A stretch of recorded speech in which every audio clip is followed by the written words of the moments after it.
Welcome back.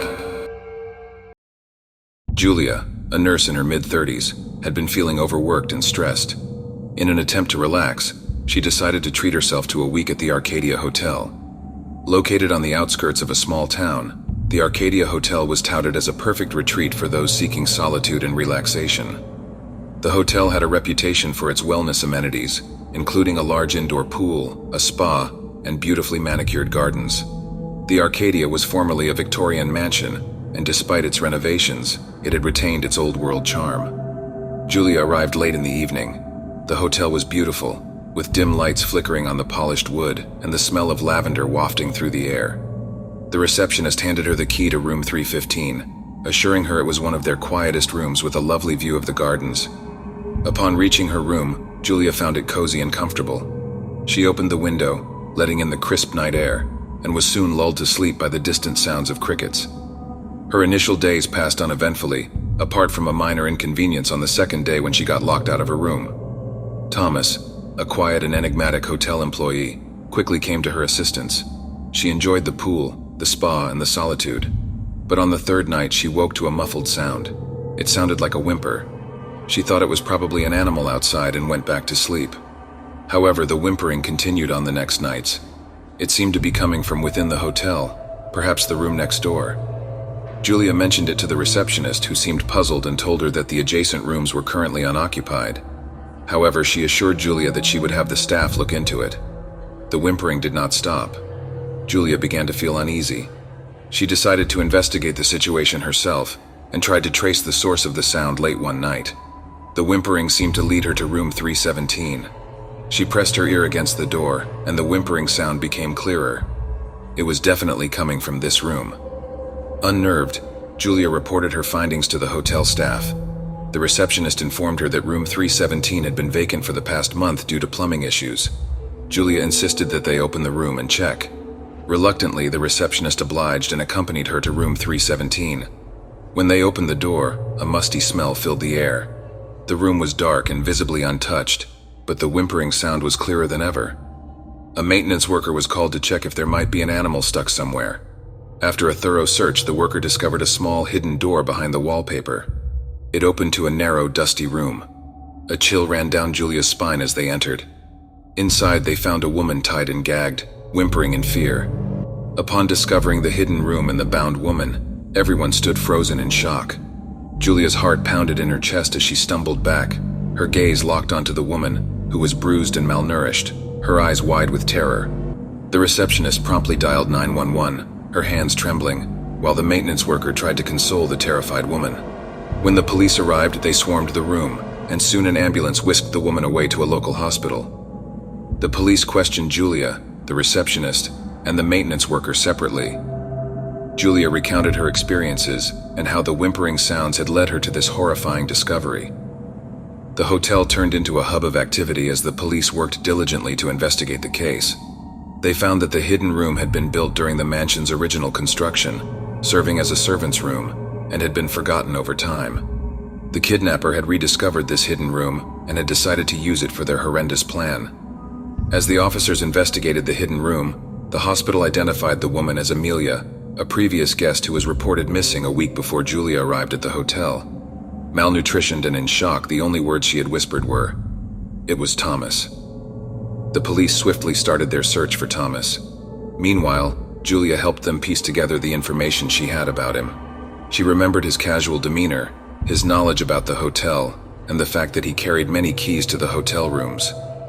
Halfway into her recollections, an officer interrupted the conversation and asked Julia to accompany them to the station. It was at the station they informed her the chilling truth that Thomas had attempted to access her room the night before. On his way to her room, he was confronted by a manager about not visiting the guests past a certain hour for maintenance as per new policy. The police believed he had heard about Julia's reports of the whimpering and had fabricated reports of a broken air conditioner in her hotel room to cover his tracks. They believed that since she had been instrumental in uncovering his terrible secret, he would now seek retaliation. The search lasted a few hours until they finally found Thomas attempting to flee in a stolen vehicle. He admitted his horrifying act, expressing a twisted sense of love for Amelia due to her admiration when he fixed her hotel room, and confessed to attempting to silence Julia in panic when she got too close to finding Amelia. This revelation sent shockwaves through the town. The Arcadia Hotel, once a charming and peaceful retreat, was now a chilling reminder of a terrible crime. As for Julia, her search for tranquility had led her into an unforgettable nightmare. The ordeal was over, but the memories would haunt her forever. Thinking about the fate she would have befallen had it not been for a simple change in a hotel policy left her in terror. Despite the horrifying events, Julia found some solace in the fact that Amelia was now safe, and Thomas would hopefully soon face justice. But as she left the Arcadia Hotel, she couldn't help but look over her shoulder one last time, the chilling events forever imprinted in her mind. "Welcome to the Hotel Kestrel." The old woman's voice was like a wind chime in a soft breeze, lilting yet oddly dissonant. Her skeletal fingers slid the vintage bronze key across the marble counter towards me. The number 64 was etched in black on its surface. Exhausted from the journey, I thanked her and dragged my suitcase towards the vintage brass elevator. Room 64 was on the 6th floor, at the end of a long wallpapered hallway dimly lit by sputtering gas lamps that danced shadows upon the floor. The room was a quaint affair, a cozy throwback to the hotel's prime in the 1920s. The wallpaper sported faded floral patterns, and an antique brass bed with slightly tarnished rails stood in the corner next to a window overlooking the abandoned train station. I remember sliding into the crisp, cool sheets, letting the lullaby of crickets outside the window carry me into the realm of dreams. But my sleep was anything but peaceful. I was plagued by twisted dreams, visions of silhouetted figures whispering in tongues I couldn't understand, gathering around my bed as if in ritualistic ceremony. I saw myself trapped in a maze of never-ending corridors, their walls covered in an endless scroll of incoherent writing that seeped black ink, like blood from a wound. I woke with a start, my heart pounding, the echoes of the whispering shadows still lingering in my ears. The room was swathed in darkness, save for the ghostly glow of the moonlight that sneaked in through the curtained window. I could see the faint outlines of the furniture, the standing mirror, the coat hanger, and... wait. Was that a chair by the corner of the bed? I didn't recall seeing a chair there before I went to bed, and yet there it was, unmistakable in the meek moonlight. I squinted, trying to adjust my eyes to the dark, when I saw it. The barely visible, faintly glowing outline of a figure seated on the chair. My blood turned to ice as the figure began to whisper, its voice echoing the incoherent ramblings of my nightmares. "Room 64, room 64. It kept repeating in an unnerving, otherworldly tone. A shiver crawled up my spine as I lay there, paralyzed by fear, listening to the spectral tenant's cryptic mantra. Dawn couldn't come soon enough. As the sun spilled its golden light into the room, the figure in the chair seemed to dissolve, fading away until nothing remained but the empty antique chair. I sprang from the bed, my body stiff from hours of fear-induced immobility. Determined to confront the hotel's management about my frightful experience, I stormed down to the front desk, where the old woman from the previous night was curiously still stationed. Her pale, hollow eyes met mine as I recounted my harrowing experience. As the details of my horrifying night tumbled from my lips, I expected shock, or at least some form of surprise to register on the old woman's face.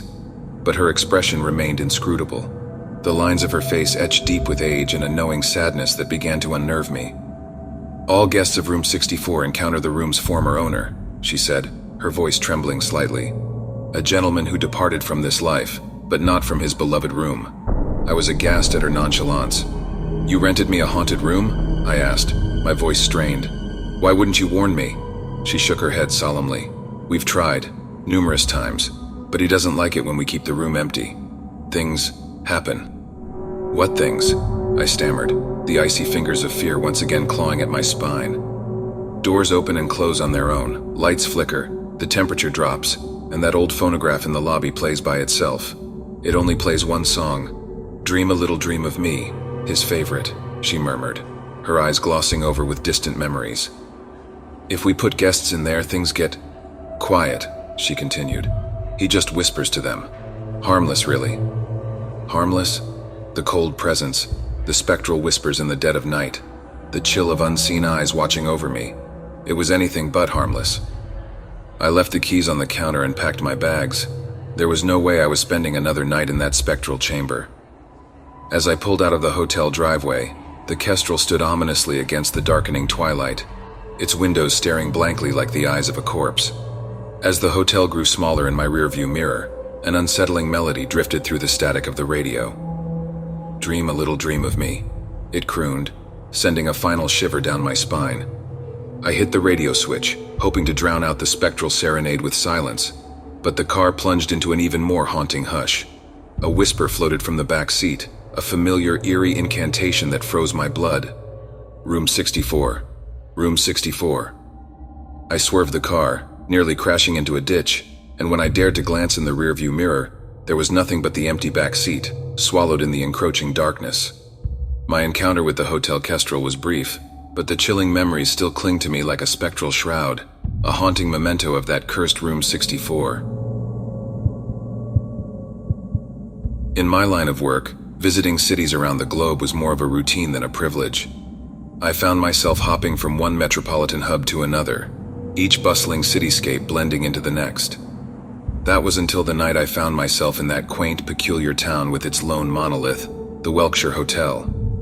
It was one such evening when the uncanny experience unfolded, an encounter that continues to haunt my dreams to this day. It was the eve of a tiring convention in Kansas City.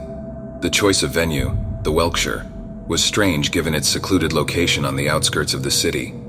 But as the evening crept in, it was evident that the establishment was more than just a convention center, and its old-world charm was not merely architectural. After the day's tedious presentations and networking sessions, the thought of escaping to the comfort of my room on the 4th floor was a welcome reprieve. Room 414. It had a ring to it, like the beginning of an unwritten story. How little I knew then that this was indeed the start of a tale, one that I'd be forced to remember forever. Room 414 was, in every sense, the quintessence of an old hotel room. Antique furniture bathed in the soft golden glow of wall sconces, an ancient ceiling fan that creaked with every rotation, and a window that overlooked the eerily quiet town. As I settled in, the peculiarity of the place gnawed at me, but fatigue proved a stronger contender, and soon I succumbed to the beckoning slumber. It was the middle of the night when the silence was disturbed, a low humming echoing through the otherwise quiet corridors of the hotel. In the throes of my slumber, I dismissed it as the building settling in, but as the sound grew louder, more profound, I found myself wide awake, shrouded in a chilling sense of unease. The humming ceased abruptly, replaced by an eerie silence. That's when I heard it, soft, almost indiscernible, the distant sound of a child giggling. It seemed to echo from the hall outside my room. Then it started again, the same innocent, childlike giggle, now interjected with hushed whispers. I couldn't make out the words, but the voice was clear. A little girl. How peculiar it was for a child to be wandering around at this hour. Trying to shrug off the unsettling feeling, I convinced myself that it must be a guest's child playing a late-night prank. But when the giggles echoed once more, louder this time, accompanied by soft knocks on my door, my heart pounded. In the throes of fear, I crept out of bed and tiptoed towards the door, stopping a breath away from it. The door felt unusually cold to the touch, despite the warm air circulating in the room. My heart pounded in my chest as I peered through the peephole. The corridor lay bare, shrouded in an eerie darkness, broken only by a single flickering light at the end of the hallway. No child was in sight. The sight left me even more unnerved. If there was no child, then whose voice had I been hearing? My mind spun with the chilling possibilities. In that split moment, the giggling resumed, the sound now seeming to echo from the room itself. The hairs on my arms stood on end. A cold shudder ran down my spine. The room, once a sanctuary from the day's exhaustion, now seemed to close in on me. An air of cold, unsettling dread hung over the place. It was then I noticed it, my breath visible in the air. How did the room turn so frigid so suddenly? I turned around to call the reception, and that's when I saw it. An apparition of a little girl, dressed in a tattered nightgown, stood at the foot of my bed. The light from the flickering lamp shone through her, giving her an eerie, spectral glow. Her face, partially concealed under unkempt locks, bore a bone-chilling grin. The room spun around me as I backed against the door, my mind struggling to comprehend what was unfolding before me. I was trapped in the room with what seemed like a ghostly apparition. Every horror story I'd ever heard or read came flooding back. I watched in silent horror as the apparition moved towards me, her giggles echoing across the room. My heart pounded in my chest as I fumbled for the door handle, my eyes never leaving the spectral figure. With a swift motion, I flung open the door and dashed out into the hallway. I didn't stop to look back as I sprinted towards the stairs, the echo of her laughter following me. I stayed awake in the lobby for the rest of the night, praying for the first light of dawn. I checked out at the crack of dawn, my heart still racing at the memory of the previous night. The receptionist's words as I left the hotel still ring in my ears. Room 414? That room has been vacant for years. We don't rent it out anymore.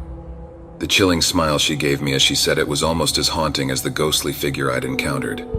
To this day, the memory of that night sends chills down my spine. The hotel stands as it always did, seemingly ordinary during the day, but holding on to its eerie secrets as the night descends.